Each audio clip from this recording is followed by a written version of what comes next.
Une table ronde sur les mobilités est organisée ce matin même au Gazette Café à Montpellier. Le président de la Fédération nationale des associations d'usagers des transports y participe. Il est notre invité, Sébastien Garnier. François Delétraz, bonjour. Bonjour. Merci d'être avec nous dans ce studio. Vous êtes arrivé depuis pas mal de temps. Vous êtes venu à vélo, Vélomag. Ça fonctionne bien ? Alors j'avais une carte qui marche plus, donc j'ai pris l'appli. Et ça a marché. Bon, vous aviez peur des bouchons, c'est pour ça que vous êtes parti plus tôt ? C'est sûr qu'à Montpellier, comme dans toutes les villes de France, les bouchons c'est rituel maintenant. Bon, table ronde donc ce matin sur les transports, les mobilités à Montpellier et dans la métropole. Vous allez beaucoup parler, j'imagine, de la gratuité des bus et des tramways. Vous n'êtes pas convaincu, semble-t-il, par cette mesure. Expliquez-nous pourquoi. Alors nous on est pour la gratuité, mais pour ceux qui en ont besoin. Quand vous êtes ce qu'on appelle un CSP+, que vous gagnez 3 000 € par mois, on pense que vous pouvez payer votre tramway. À quoi ça sert de vous l'offrir ? Ça coûte beaucoup d'argent, et ça coûte beaucoup d'argent à la collectivité. Donc qui, in fine, va payer cela ? C'est l'ensemble des gens de la métropole qui vont payer cette gratuité. Et puis se pose le problème demain de l'investissement. Qui va payer l'investissement demain du réseau ? Parce qu'un réseau, on doit toujours investir. Regardez, ils ont acheté des dizaines de rames à CAF pour changer la ligne 1. Demain, on fera comment ? S'il n'y a pas les recettes. Mais une personne aisée, même si elle a les moyens de se payer un abonnement, c'est quand même plus pratique de fonctionner avec une appli où on se pose pas de questions. On sait qu'à tout moment on peut monter dans un bus, dans un tram. Ça encourage à laisser sa voiture au garage. C'est peut-être une bonne chose. Alors, ça. Pour que les gens laissent leur voiture au garage et prennent le transport public, la règle est toujours la même. Que ça soit en courte distance ou en longue distance, il y a 3 critères. Il faut de l'offre. Il faut que ça soit facile d'usage et le prix ne vient qu'en dernier. Donc il faut plus de trams, plus de bus, ça c'est la première des choses. C'est la première des choses. Et la deuxième des choses, il faut que ça soit facile d'usage. Et toutes les métropoles ou toutes les villes qui ont opté pour ce qu'on appelle l'open payment, c'est-à-dire le passage avec sa carte bancaire, ont des augmentations de chiffre d'affaires de 20%. Donc dès que c'est facile à acheter, dès que c'est facile à utiliser, les gens optent pour le transport public. Et le prix ne vient qu'en dernier. C'est ça que, alors dans le ressenti des gens, si vous posez la question à vos auditeurs, ils vont vous dire « Ah, le prix. » Non, le prix ne joue pas. C'est d'abord l'offre et après la facilité d'usage. Et l'offre, selon vous, elle n'est pas suffisante à Montpellier ? Il n'y a pas assez de bus, de tramway ? Alors, les bus, ils souffrent d'une baisse de la vitesse commerciale qui est colossale. Comme dans la plupart des villes de France. C'est-à-dire vitesse commerciale ? C'est-à-dire le temps qu'un bus met pour aller d'un point à un autre, et on fait une moyenne sur la journée. D'accord. Et en gros, dans les villes où le cyclable l'emporte, alors je vais me mettre à dos toutes les associations de cyclistes, dès que vous enlevez un couloir d'autobus pour mettre une piste cyclable, l'autobus perd de la vitesse commerciale.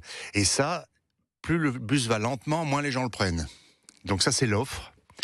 Et en termes de tramway, vous avez des lignes qui sont surchargées toute la journée. Donc ça veut dire qu'il n'y a pas assez d'offres. Pour les bus, ça devrait s'arranger puisqu'on va avoir des voies dédiées, un certain nombre de voies dédiées aux bus. Donc là, normalement, ils seront toujours à l'heure. Il y aura moins de soucis. Sauf que si vous avez une voie dédiée et que ça arrive sur un carrefour qui est une thrombose, la voie dédiée sert à rien. Donc il faut que la voie dédiée soit permanente. Il peut pas y avoir d'interruption. Si à un moment un autobus est arrêté pendant 5 minutes, c'est toute la ligne qui trinque. Et vous savez qu'un autobus, quand il y a un parcours d'1 heure, s'il perd 7 minutes sur son parcours, en fin de journée, ça équivaut à 2 autobus et un chauffeur.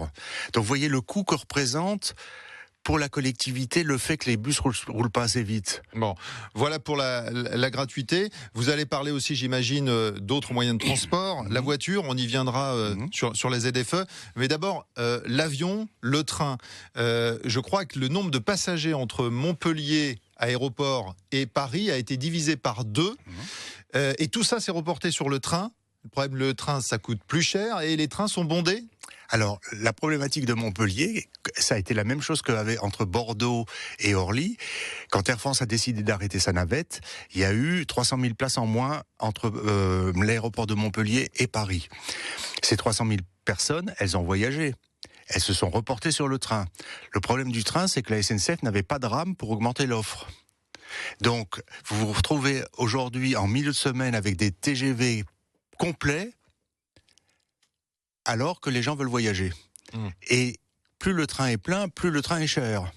Donc ça veut dire qu'entre Montpellier et Paris, les prix ont fait un bond en avant colossal. Et là-dessus se rajoute ce qu'on appelle la balkanisation de la SNCF, c'est-à-dire qu'ils ont supprimé des TGV Inouï au profit de TGV Ouigo.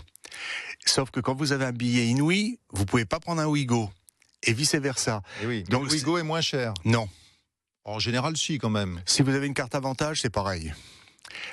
Le Ouigo est moins cher en gros de 30%. Si vous avez une carte avantage, vous avez 30% de réduction.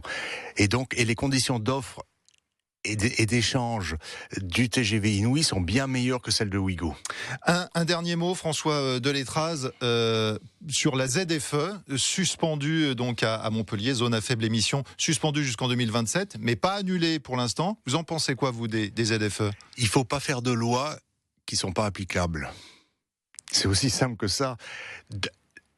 Les gens changent de voiture naturellement. Donc avec le temps, il n'y aurait même pas eu besoin de faire de loi. Les gens auraient changé de voiture. Et qu'il y ait encore 4 personnes qui ont une vieille voiture qui pollue un peu, ça ne gêne pas. Donc à quoi ça sert de faire des lois qui ne servent à rien ? Donc il faut l'annuler ? Bien sûr. Et naturel. C'est pas normal qu'un gars qui vient vendre ses fruits et légumes au marché ne puisse plus rentrer en ville parce que son camion est trop vieux. Il y a un moment, il faut arrêter. Merci François Deletraz. Je rappelle que vous êtes le président national de la FNOT, la Fédération nationale des associations d'usagers des transports. Et j'invite donc tous ceux qui le souhaitent à venir vous écouter à la table ronde. Tout à l'heure, 9h45, Gazette Café à Montpellier, en présence notamment de Julie Fraîche, chargée des transports à la métropole. Avec qui je vais débattre. Ça risque d'être chaud. Vu ce que vous venez de dire, oui, je pense que ça va être chaud. Merci à vous et bonne journée. Vous écoutez ici Héros, il est 7h50. Les meilleurs spectacles de l'Héros, rien que pour vous, sans sortir votre carte bleue, on vous les offre chaque matin à 8h moins 10. Soirée nostalgie ce samedi au Pasino.